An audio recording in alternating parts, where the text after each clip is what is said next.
पाठ 16। हमारा शरीर। मनुष्य अपने लिए नित्य नए से नए साधनों का निर्माण करता रहता है। आज उसने लिखने के लिए कलम से लेकर यात्रा के लिए कार, रेलगाड़ी, हवाई जहाज और रॉकेट तक अनेक प्रकार के साधनों का आविष्कार कर लिया है। अभी और भी न जाने कितने साधन वह बनाएगा।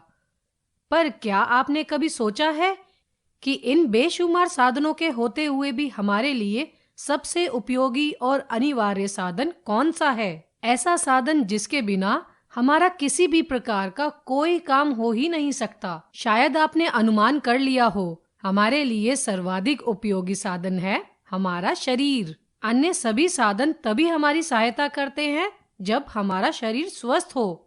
जिस व्यक्ति का शरीर ही काम न करता हो, वह न तो कलम से कविताएं लिख सकता है, न ट्रैक्टर से खेती कर सकता है और ना ही रॉकेट से अन्य ग्रहों की यात्रा कर सकता है। संस्कृत के प्रसिद्ध महाकवि कालिदास ने कहा है, शरीर माध्यम खलु धर्म साधनम, अर्थात संसार में कर्तव्य पालन के लिए पहला साधन शरीर है।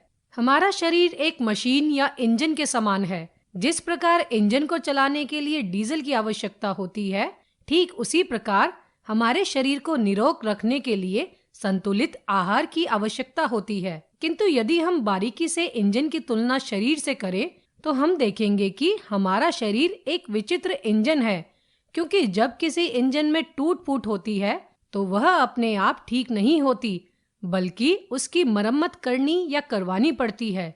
जबकि यदि मनुष्य के लिए शरीर में कोई घाव हो जाता है या कोई बीमारी उत्पन्न हो जाती है तो कुछ दिनों में वह खुद ब खुद ठीक हो जाती है। मरहम पट्टी या दवा दारू की तो सिर्फ उसकी मदद के लिए आवश्यकता पड़ती है। इस संबंध में एक विशेष बात और है, वो ये है कि इंजन को चलाने के लिए ड्राइवर की आवश्यकता होती है, लेकिन हमारा शरीर रूपी इंजन स्वचालित है।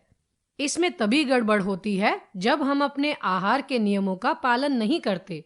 आहार अर्थात भोजन हमारे शरीर का मुख्य आधार है। यदि शरीर को उचित समय पर उचित मात्रा में उचित भोजन मिलता रहे तो यह सुचारू रूप से काम करता रहता है। इसके विषय में एक और बात याद रखने की है कि हमारा शरीर और हमारा भोजन दोनों एक जैसे तत्वों से बने हुए हैं। यही कारण है कि शरीर में जिन तत्वों की कमी होती है, भोजन द्वारा उनकी पूर्ति हो जाती है।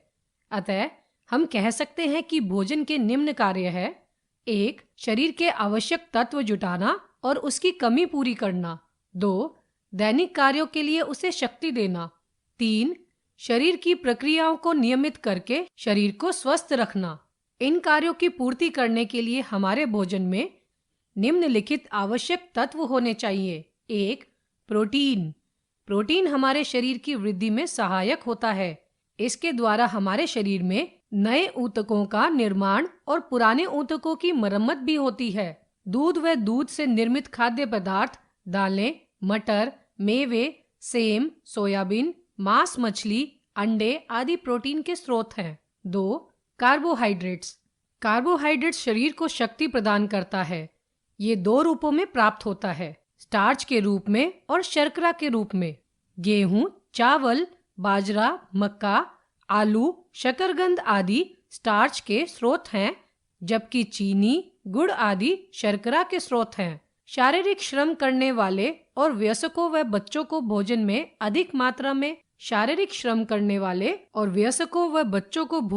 अधिक मात्रा में कार्बोहाइड्रेट्स की आवश्यकता होती है। 3. वसा। वसा भी शरीर को ऊर्जा देने वाला पोषक तत्व है। कार्बोहाइड्रेट्स की तुलना में इससे हमें अधिक ऊष्मा और ऊर्जा प्राप्त होती है।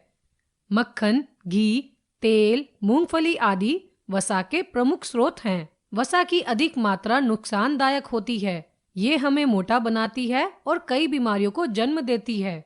4. विटामिन। विटामिन हमारी मांसपेशियों, अंगों व ग्रंथियों को बनाने में सहायक होते हैं। ये अन्य कई प्रकार से भी हमारी सहायता करते हैं, जैसे ये हमारी आँखों, कानों, नाक और त्वचा की सुरक्षा करते हैं, हमारे पाचन तंत्र को स्वस्थ रखते हैं, हड्डियों, दांतों और मसूड़ों को मजबूत रखते हैं आदि। ताजी सब्जियां, फल आदि विटामिन के स्रोत हैं। 5. खनिज। खनिज वे तत्व हैं जो हमारे शरीर को ठीक प्रकार से कार्य करने में सहायता प्रदान करते हैं। ये नई रक्त कोशिकाओं की वृद्धि एवं विकास के लिए भी आवश्यक होते हैं। ताजी सब्जियां, दूध, बादाम आदि खनिज के स्रोत हैं। 6. रुक्षांश। रुक्षांश हमारे शरीर में पाचन तंत्र को नियंत्रित करते हैं। ये भोजन को आहार नाल में धकेलकर कब्ज को रोकने में सहायता करते हैं। हरी पत्तेदार सब्जियां, ताजे फल आदि इसके प्रमुख स्रोत हैं। 7. जल। जल भी हमारे भोजन का एक तत्व है। ये शरीर की सभी कोशिकाओं का एक महत्वपूर्ण संगठक होता है। वास्तव में तो हमारे शरीर का 70% भाग जल है। हमारे शरीर में जल के अनेक कार्य हैं, जैसे यह हमारे शरीर के तापमान को नियंत्रित करता है। ये हमारे शरीर के तरल अपशिष्ट को पसीने आदि के माध्यम से बाहर निकालने में सहायता करता है। भोजन को तरल रूप में शरीर की सभी कोशिकाओं तक पहुंचाता है। अतः हमें प्रतिदिन 5 से 6 लीटर जल अवश्य पीना चाहिए। अब तो आप समझ गए होंगे कि बीमारियों से बचने और शरीर को निरोग रखने के लिए स्वादिष्ट भोजन की अपेक्षा उचित अनुपात में उपरोक्त पोषक तत्वों से युक्त संतुलित भोजन अति आवश्यक है। आहार की भांति ही नियमित विहार या व्यायाम भी स्वास्थ्य के लिए आवश्यक है। समय पर सोना, समय पर उठना, घूमना फिरना, कसरत करना, आसन प्राणायाम करना और स्वच्छ रहना भी बीमारियों से बचने के लिए आवश्यक है। आहार विहार के इन सामान्य नियमों का पालन करके कोई भी व्यक्ति निरोगी रहकर दीर्घायु प्राप्त कर सकता है। किसी ने ठीक ही कहा है, एक तंदुरुस्ती 1000 नियम।